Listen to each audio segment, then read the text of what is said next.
সাতক্ষীরা ৪ আসনের জামাতের এমপি নজরুল ইসলাম তার যে ভিডিও ভাইরাল নারীকে কেন্দ্র করে, সেই নারীর বয়স কত, নারী সত্যি নারী নাকি কিশোরী হলে সেটা আইনের জালে পড়ে যাওয়ার একটা বড় ঝুঁকি, এই ব্যাপারগুলো নিয়ে যখন আলোচনা তুঙ্গে তখন ভয়ঙ্কর সব তথ্য উপাত্ত বেরিয়ে এসেছে। সর্বশেষ যে ভিডিওটা ভাইরাল হয়েছে সেই ভিডিওতে আমরা এই এমপিকে স্বীকার করতে দেখছি যে সেই নারীকে নিয়ে, যাকে তিনি দ্বিতীয় স্ত্রী দাবি করছেন, সেই নারীকে নিয়ে একটি বাড়িতে গিয়েছেন এবং সেই বাড়িটা অন্য আরেকটা নেত্রীর বাড়ি, অন্য আরেকজন নেত্রীর নাম উঠে এসেছে। সেই বাড়ির একটি কক্ষ ভাড়া করা হয়েছে, ভাড়া করেছেন তার ড্রাইভার, এবং তিনি স্বীকার করেছেন যে এটা তিনি করেছেন এবং এই প্রথমবারের মতো একবারই এসেছেন। তাকে অনেকবার সেই বাড়িতে যেতে দেখা গেছে। স্থানীয় লোকজন মানে এই ঘটনা ধরে ফেলেছিল, ভিডিও করেছে, অনেক কিছু বেরিয়ে এসেছে। অনেক কিছু বেরিয়ে আসার মধ্যে সবথেকে ইম্পর্টেন্ট হচ্ছে এই দ্বিতীয় স্ত্রী দাবি করার ব্যাপারটা এখন নাটকে পরিণত হতে চলেছে। অনেকেই বলছেন যে এই কিশোরীকে চাকরির প্রলোভন দেখিয়ে তার সঙ্গে অনৈতিক সম্পর্ক স্থাপনের চেষ্টা করেছেন। ভয়ঙ্কর অভিযোগ করেছেন তার ড্রাইভার, এবং তার ড্রাইভার প্রধানমন্ত্রী বরাবর করেছেন আবেদন, নিজের জীবন বিপন্ন বলে দাবি করেছেন। জামাত কি শেষ পর্যন্ত তাকে বহিষ্কার করবে? সাতক্ষীরা ৪ আসন কি শূন্য ঘোষিত হবে এবং সেখানে কি আবার নির্বাচন হবে? অনেক প্রশ্ন সামনে এসেছে। চাঞ্চল্যকর অনেক তথ্য যখন বেরিয়ে আসলো, ভয়ঙ্কর সব প্রমাণ যখন সামনে আসলো, তখন শেষ পর্যন্ত এটার ফলাফল কোন দিকে যাবে সেটা একটা বড় প্রশ্ন। চলুন সর্বশেষ আপডেট কিছু চাঞ্চল্যকর খবর জেনে নিই, যে খবরগুলো একেবারে পয়েন্ট টু পয়েন্ট জানলে আপনারও পিলে চমকে যেতে পারে। সেই আলোচনাই করব এই ভিডিওতে। থাকবেন পলিটিক্স টিভির নিয়মিত আয়োজনে।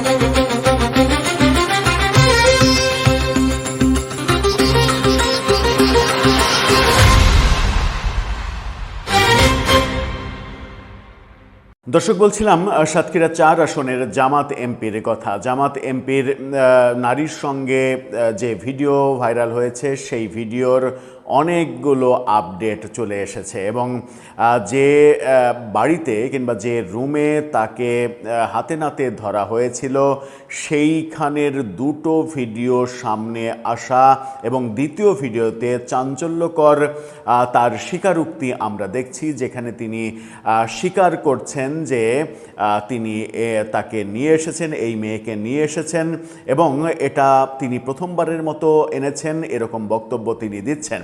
এবং তার বক্তব্য খুবই মজার বক্তব্য। তাকে কেন্দ্র করে যে ব্যাপারগুলো ছড়িয়ে পড়ছে সেই ভিডিও, দ্বিতীয় ভিডিও, যেটা সব থেকে বড় প্রমাণ সামনে এনেছে যে এই নারীকে যে তিনি দ্বিতীয় স্ত্রী দাবি করছেন, দ্বিতীয় ভিডিও ভাইরাল হওয়া যেটা ওই রুমের ভিডিওর বাইরে যে দুইটা ভিডিও ভাইরাল হয়েছে, সেই দুটো ভিডিওর দ্বিতীয় ভিডিও অর্থাৎ সর্বশেষ ভিডিও যেটা ভাইরাল হয়েছে, সেখানে তিনি স্পষ্ট স্বীকার করছেন যে এই কাজ তিনি করেছেন, এই মেয়েকে তিনি এনেছেন এবং সেদিনই প্রথম এনেছেন। তার বিরুদ্ধে একাধিক দিন নিয়ে যাওয়ার অভিযোগ। তিনি বলছেন যে এই প্রথম এনেছি, আমাকে আপনারা ক্ষমা করে দেন। এই ভিডিওটা একটু দেখে নিন। আমরা ভিডিওর সাউন্ড আপনাদেরকে শোনাতে চাই না, কারণ কপিরাইটের প্রসঙ্গ আছে। ভিডিওটা দেখে নিন কীরকম বিব্রতকর পরিস্থিতিতে তিনি স্বীকারোক্তি দিচ্ছেন এবং কথা বলছেন। সেটা বুঝতেই পারছেন যে কথা বলছেন, এবং সেই কথার অডিও যোগ করলে সেটাই দাঁড়ায় যে তিনি স্বীকার করছেন যে এই ঘটনা তিনি ঘটিয়েছেন। এই ভিডিওর স্বীকারোক্তি যদি সত্য হয়, তাহলে এই মেয়েকে দ্বিতীয় স্ত্রী দাবি করা এটা সত্য না, অথবা এই ধরা পড়ার পরে হয়তো বিয়ের কাজটা করেছেন, কিন্তু এই ধরা পড়ার ঘটনাটা ঘটেছে গত 13ই জুলাই। তার দুই স্ত্রী, দাবি করা দ্বিতীয় স্ত্রী সহ দাবি করা দ্বিতীয় স্ত্রীর বাবা অর্থাৎ তার শ্বশুর, জুনিয়র শ্বশুর, এই তিনজন যে ভিডিও বার্তা দিয়েছেন এবং তিনি নিজে যে বিবৃতি গণমাধ্যমকে দিয়েছেন এবং ফেসবুকে পোস্ট করেছেন, সেখানে দাবি করা হয়েছে গত 17ই জুন তাদের বিয়ে হয়েছে। কিন্তু 17ই জুন বিয়ে হলে 13ই জুলাই ওই নারীকে নিয়ে যেখানে তিনি ধরা পড়লেন, সেখানে তো তার বলার কথা ছিল যে এটা আমার বৈধ স্ত্রী, আমি স্ত্রীকে নিয়ে এসেছি। আর স্ত্রীকে নিয়ে গেলে অন্যের বাড়িতে যাবেন কেন, অন্য নেত্রীর প্রসঙ্গ আসবে কেন? এখানে অন্য আরেকজন নেত্রীর প্রসঙ্গ এসেছে এবং সেই নেত্রীর প্রসঙ্গে চাঞ্চল্যকর তথ্য এসেছে। কালবেলার এই শিরোনামটা দেখলেই আপনারা বুঝতে পারবেন। এখানে দেখে নিন, বলা হচ্ছে জামাত এমপির ভিডিও কাণ্ডে এবার আরেক নেত্রীর যোগসূত্র, আরেক নেত্রী সামনে এসেছেন, প্রেক্ষাপটে এসেছেন। সেখানে বলা হচ্ছে যে গাজী নজরুল ইসলাম ফেসবুকে যে ব্যাখ্যা দিয়েছেন তার সঙ্গে আরও কিছু ভিডিওর তথ্যের গড়মিল দেখা যাচ্ছে। কয়েকটি ভিডিওতে দেখা গেছে তিনি নীলা নামে কোনো এক নেত্রীর বাসায় মরিয়ম বেগম নামের ওই তরুণীকে নিয়ে গিয়েছিলেন। যদিও সর্বশেষ ওই দুটো ভিডিও যেটা ফাঁস হয়েছে, সেই ভিডিওতে এই মেয়ের যে চেহারা দেখা গেছে, সেই চেহারায় কোনোভাবেই মানে বোঝার উপায় নেই যে এই মেয়ের বয়স 18 হয়েছে। দেখে মনে হচ্ছে 14-15 সর্বোচ্চ তার বয়স হতে পারে। গাজী নজরুল ইসলাম ফেসবুকে মরিয়মকে নিজের দ্বিতীয় স্ত্রী হিসেবে দাবি করেছেন, পাশাপাশি জানিয়েছেন দ্বিতীয় শ্বশুরের অফিসে ভিডিওটি তারই গাড়ি চালক এবং মরিয়মের মামা গোপনে ধারণ করেছেন। এই ব্যাপারটা পুরোটাই মিথ্যা। তবে নতুন ভিডিওগুলোতে দেখা গেছে যারা নজরুল ইসলামকে জেরা করছেন তারা নীলা নামের এক নারীর কথা বলছেন। এভাবে তাদের কথা বলতে শোনা যায়, এই যে এটা নীলার বাসা, আগে আওয়ামী লীগ করত, এখন দেহ ব্যবসার জন্য বাড়ি ভাড়া দেয়। ওই যুবকদের প্রশ্ন করতে শোনা যায়, আগে কয়বার এসেছেন, সত্যি করে বলেন কয়বার এসেছেন, আমরা কয়েকদিন দেখেছি আপনি এখানে আসেন, ধরতে পারছিলাম না। এ সময় নজরুল ইসলামকে হাত জোর করে ক্ষমাও চাইতে দেখা যায়। তিনি বলছেন, আমাদের ছেড়ে দেন, আমরা অন্যায় করেছি। তবে মরিয়ম বেগম বেশ স্থির ছিলেন, তিনি ওই যুবকদের সঙ্গে চড়াও সুরে কথাও বলেছেন। এই মেয়েকে বলতে শোনা গেছে যে আমার কথা বলে লাভ কি, আপনারা তো আপনাদের দেখেই তো মনে হচ্ছে যে আপনারা এটা নিয়ে মজা নেবেন, এটা নিয়ে করবেন, এটা করবেন, ওটা করবেন, আমার কথা বলে তো লাভ নেই, এরকম মানে অধ্যত্বমূলক বক্তব্যও সেই মেয়েকে দিতে দেখা গেছে। ভিডিওতে নীলা নামের যে নেত্রীর কথা বলা হচ্ছে তার সম্পর্কে বিস্তারিত কালবেলা জানতে পারিনি, তবে ভিডিওর কথোপকথন থেকে বোঝা গেছে এটি ঢাকার একটি বাসায় এটা করা হয়েছে। তার ড্রাইভার, এই এমপির ড্রাইভার, তিনি আরও ভয়ঙ্কর সব তথ্য সামনে এনেছেন, সেগুলো নিয়ে তো আলোচনা করবই। সেই আলোচনাতে চাঞ্চল্যকর আলোচনা, ড্রাইভার প্রধানমন্ত্রী বরাবর চিঠি দিয়েছেন। সেই আলোচনাতে যাওয়ার আগে আপনাদেরকে কয়েকটি ফটোকার্ড দেখায়। ইত্তেফাকের এই ফটোকার্ডটা দেখে নিন। সেখানে বলা হচ্ছে, আমি একবারই ওকে নিয়ে হোটেলে এসেছি, বিশ্বাস করেন হোটেল ভাড়া আমি করিনি, আমার ড্রাইভার ভাড়া করেছে, আমি অন্যায় করেছি, আমাকে ছেড়ে দেন। আটক হওয়া ওই রুমে এই কথা তিনি বলেন। এরপরে এই ফটোকার্ডটা দেখে নিন বাংলা নিউজ 24-এ। সেখানে বলা হচ্ছে যে জামাত এমপির দ্বিতীয় বিয়ের 7 দিন পরও স্ত্রীর বায়োডাটায় লেখা আনম্যারিড। তারা দাবি করছে 17ই জুন বিয়ে হয়েছে, গত মাসের 17ই জুন, এবং 22শে জুন যে সিভিতে এই এমপি ওই দ্বিতীয় স্ত্রী দাবি করা মরিয়মের যে সিভিতে সই করেছেন, সেই সিভিতে লেখা তিনি অবিবাহিত একজনের সিভিতে তিনি সুপারিশ করছেন, যেখানে তার স্বামীর নামের জায়গায় এমপির নাম নেই, এবং মানে বিয়ের 6 দিন পরে এই স্বাক্ষরের ঘটনাটা ঘটছে। এবং সবথেকে মজার ব্যাপার হচ্ছে যে দ্বিতীয় স্ত্রী দাবি করা মরিয়মের বাবা মাসুম বিল্লাহ, তিনি যে ভিডিও বার্তা দিয়েছেন, সেই ভিডিও বার্তায় আমরা দেখছি যে তিনি দাবি করছেন গত মাসের 17ই জুন রোজ মঙ্গলবার, এবং তিনি লিখা দেখে পড়ছেন। তিনি, তার মেয়ে এবং এই নজরুল ইসলামের প্রথম স্ত্রী, তিনজনই লিখিত বক্তব্য নিয়ে ভিডিও বার্তা দিয়েছেন, লিখা স্ক্রিপ্ট পড়েছেন, সবগুলোই যে সাজানো স্ক্রিপ্ট, লিখা স্ক্রিপ্ট, এটা বোঝা যাচ্ছে। এবং এই মাসুম বিল্লাহ দাবি করছেন 17ই জুন মঙ্গলবার আপনি নিজেও ক্যালেন্ডার দেখেন, 17ই জুন মঙ্গলবার না, 17ই জুন বুধবার, অর্থাৎ লিখা স্ক্রিপ্টেও ভুল ছিল। এই ভুল কোনোভাবেই হয়তো লিখা স্ক্রিপ্ট না পড়লে বলা যেতে পারতো যে তিনি হয়তো ভুল করেছেন, বুধবারের জায়গায় মঙ্গলবার বলেছেন, কিন্তু লিখিত বক্তব্য পাঠ করছেন সেখানে লিখা 17ই জুন মঙ্গলবার। তার মানে হচ্ছে যে একটা মিথ্যা ঢাকতে গেলে বহু মিথ্যা সামনে এসে যায়। কালবেলার এই মানে শিরোনামটা যেটা একটু আগে দেখালাম, এবার চ্যানেল 24 তারা নিশ্চিত করছে, এই ফটোকার্ডটা দেখে নিন, সেখানে বলা হচ্ছে এমপি গাজী নজরুলের বিষয়ে সাংগঠনিক পদক্ষেপ নেবে জামাত। অর্থাৎ জামাতের পক্ষ থেকে যেটা বলা হয়েছে সেটা হচ্ছে যে তার কর্মকাণ্ড এবং বিভিন্ন কিছু মানে খতিয়ে দেখা হচ্ছে, খতিয়ে দেখার পরে তার ব্যাপারে সিদ্ধান্ত নেওয়া হবে যদি এটা প্রমাণ হয়। আপনারা আর কত কি খতিয়ে দেখবেন? এই ঘটনাটা যদি আপনার এমপির বেলায় না হতো, যদি বিএনপির বেলায় হতো কিংবা আওয়ামী লীগের কোনো নেতার বেলায় হতো, আপনারা কি এতক্ষণে চুপ থাকতেন? এবং মজার ব্যাপার হচ্ছে এত বড় ঘটনা ঘটে গেল, তাদের জোটের কোনো নেতা নেত্রীর এটা নিয়ে কোনো কথা নেই, ইসলাম রক্ষার দায়িত্ব যারা বাংলাদেশে পালন করেন তাদের মুখে কথা নেই, ধর্ম অবমাননার প্রসঙ্গে কোনো কথা নেই, এনসিপি নেতাদের এটা নিয়ে কোনো বক্তব্য নেই, যেগুলো আমাদেরকে অবাক করছে। আমাদেরকে অবাক করছে আরও একটা ব্যাপার, সেটা হচ্ছে যখন আমরা দেখছি যে এই এমপির মামা শ্বশুর অর্থাৎ মাসুম বিল্লার শালা, এই মেয়ের মামা, যিনি এমপির ড্রাইভার এবং সহকারী হিসেবে কাজ করতেন, তিনি মাননীয় প্রধানমন্ত্রী বরাবর একটা চিঠি পাঠিয়েছেন, যে চিঠি অলরেডি ভাইরাল হয়ে গেছে, গণমাধ্যমে খবরও এসেছে। তার চিঠিটা দেখে নিন। সেই চিঠিতে ভয়ঙ্কর সব তথ্য আছে এবং সেই চিঠিতে তিনি দাবি করেছেন তাকে মেরে ফেলার চেষ্টা করছেন এই এমপি, কারণ তার কাছে এই এমপির বহু অপকর্মের তথ্য রয়েছে, বহু অপকর্মের সাক্ষী তিনি। কি বলছেন তিনি চিঠিতে? বলছেন, মাননীয় প্রধানমন্ত্রী মহোদয়, মাধ্যম মাননীয় স্বরাষ্ট্রমন্ত্রী, আমাকে হত্যার উদ্দেশ্যে হামলাকারীদের বিরুদ্ধে আইনগত ব্যবস্থা গ্রহণ ও আমার জীবনের নিরাপত্তা ব্যবস্থা গ্রহণের আবেদন প্রসঙ্গে আমি নিম্ন স্বাক্ষরকারী ওবায়দুর রহমান এই মানে তারা বলছে যে পল্লবী থানাধীন উত্তর কালশির আলীনগরে অবস্থিত রোজ গার্ডেন টাওয়ার 2-এর D2 ফ্ল্যাটের একটি কক্ষে আমাকে হত্যার উদ্দেশ্যে 3 জন সন্ত্রাসী লাঠিসোঁটা নিয়ে হামলা করে আমাকে মারাত্মকভাবে আহত করে। হত্যা প্রচেষ্টাকারী 3 জনের নামও তারা দিয়েছেন, তার মধ্যে অবশ্য মানে চাকরিচ্যুত একজন এসআই রয়েছে। আমার উপরে হত্যার উদ্দেশ্যে আক্রমণের এক পর্যায়ে আমার গোংরানি এবং মারধরের আওয়াজ পেয়ে আমার মা স্ত্রী তারা এগিয়ে আসে এবং আমাকে উদ্ধার করে। রাতে অনেক কষ্টে একটা সিএনজি নিয়ে কুর্মিটোলা হাসপাতালে তিনি ভর্তি হন, সেই কথাও তিনি জানান। তিনি বলছেন, আমাকে হত্যা চেষ্টা করার মূল হোতা এবং নির্দেশদাতা হলো সাতক্ষীরা 4 আসনের এমপি গাজী নজরুল ইসলাম।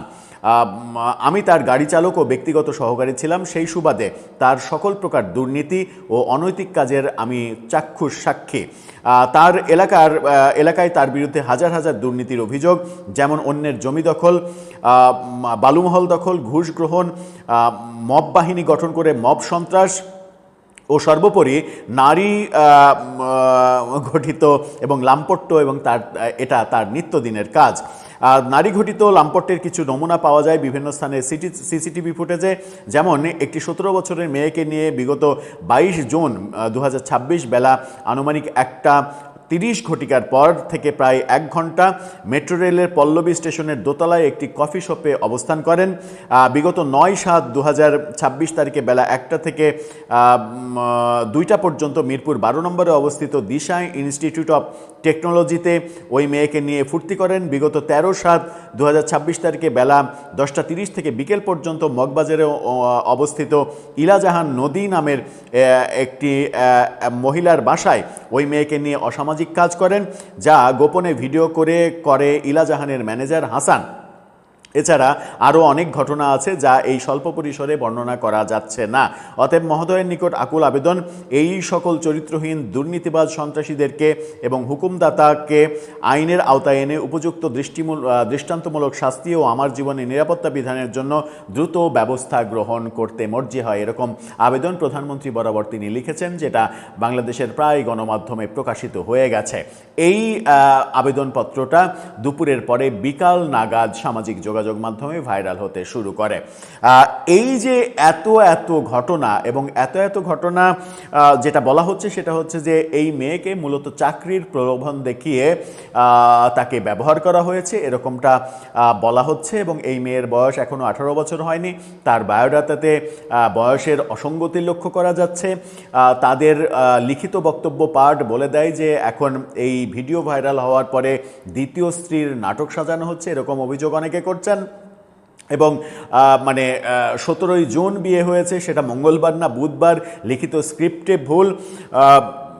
মানে 13ই জুলাই যে ঘটনাটা তিনি দাবি করছেন যে কিছু কিছু লোক এসে তার কাছে যা মানে লক্ষ লক্ষ টাকা চাঁদা দাবি করেছে, তিনি তার বিবৃতিতে যেটা দাবি করেছেন সেখানে সব থেকে বড় প্রশ্ন যেটা উঠেছে যে 13ই জুলাই আপনাকে এইভাবে আটক করে চাঁদা দাবি করলো, আপনাকে হেনস্থা করলো, 20 জুলাই পর্যন্ত এই ঘটনা নিয়ে কোনো বক্তব্য আপনি দিলেন না, পুলিশের দ্বারস্থ হলেন না, সাংগঠনিক কোনো উদ্যোগ নিলেন না, চুপ থাকলেন। তার মানে চুপ থাকা মানেই এখানে আপনার বড় ধরনের ফল্ট ছিল।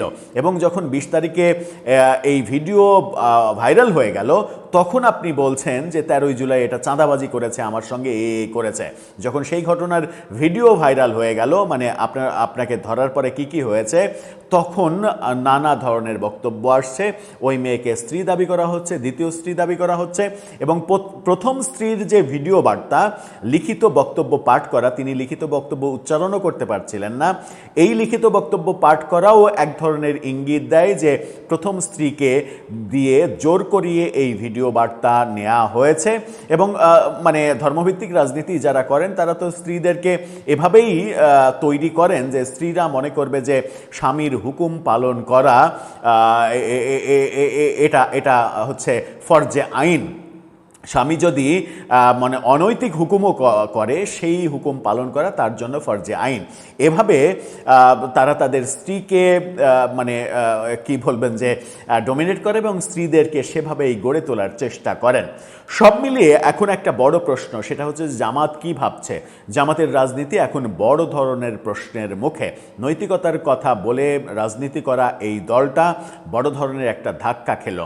এখন তারা যদি তারা বলছে যে খতিয়ে দেখছে সাংগঠনিক ব্যবস্থা নেবে। সাংগঠনিক ব্যবস্থা যদি তাকে দল থেকে বহিষ্কার করা হয় তাহলে কি তার এমপি পদ চলে যাবে? বাংলাদেশের সংবিধান এবং নির্বাচনী যে আইন, সেই আইন বলছে যে দল থেকে বহিষ্কার করলেও তার এমপি পদ চলে যাবে না, যদি তিনি নিজে সংবিধানের ৭০ অনুচ্ছেদের লঙ্ঘন না করেন, অর্থাৎ মানে সংসদে কিংবা যে কোনো জায়গায় দলের বিরুদ্ধে অবস্থান না করেন। বিশেষ করে সংসদে দলের বিরুদ্ধে অবস্থান করলে তার এমপি পদ চলে যাবে, কিন্তু তাকে বহিষ্কার করলে সেটা যাবে না, আইন বলছে সেটাই। এখন বহিষ্কার হবেন নাকি তিনি নিজেই, মানে তাকে দল থেকে বহিষ্কার করার পরে দল তাকে নির্দেশ দেবে যে আপনি এমপির পদ থেকে পদত্যাগ করেন, সম্ভবত সেই পরিস্থিতির দিকেই এগোচ্ছে। এবং তাকে বহিষ্কার, তার নিজের সংসদ সদস্য পদ থেকে পদত্যাগ করা এবং সাতক্ষীরা 4 আসনে নতুন করে নির্বাচন, সেই পথেই সব কিছু আগানোর মতো একটা সিম্বল দেখা যাচ্ছে। দর্শক, আপনার কি মনে হয় এই যে মজাদার রেসিপি, এই মজাদার রেসিপি মানে যে রেসিপিতে নানা ধরনের ব্যাপার আসছে, মুখরোচক খবর আসছে যে 17ই জুন বিয়ে করলেন, 22শে জুন সেই স্ত্রীর বায়োডাটাতে আপনি জোর সুপারিশ করলেন যেখানে লেখা আনম্যারিড, 13ই জুলাই আপনি একটা বাড়িতে গিয়ে ধরা খেলেন। 13ই জুলাই যদি আপনাকে অন্যের বাড়িতে যেতে হয়, 17ই জুন আপনি যদি বিয়ে করেন তাহলে নিজের বৈধ বউকে নিয়ে অন্যের বাড়িতে যেতে হবে কেন? আপনার কি নিজের বাসা নেই? আবার অন্যের বাড়িতে গেলেন, আপনার শত্রুপক্ষ আপনাকে ধরে হেনস্থা করার চেষ্টা করলো, তখন আপনি কেন বললেন না যে এটা আমার বৈধ স্ত্রী? ভিডিওতে তো সব কিছুই দেখা যাচ্ছে, সেখানে আপনি স্বীকার করছেন যে একজন পরনারীকে নিয়ে ধরা পড়লে যা হয় সেরকম অবস্থায় স্বীকার করছেন যে এই প্রথমবারের মতো এসেছি, আমি ভুল করেছি, আমাকে আপনারা ক্ষমা করে দেন। ব্যাপারগুলো এলোমেলো হয়ে যাচ্ছে এবং এতটাই এলোমেলো হয়ে যাচ্ছে যে আপনার দলের জন্য এটা সাম্প্রতিক সময়ের সবথেকে বড় ধাক্কা হয়ে যাচ্ছে। দর্শক, আপনার মতামত জানিয়ে লিখতে পারেন আমাদের কমেন্ট বক্সে।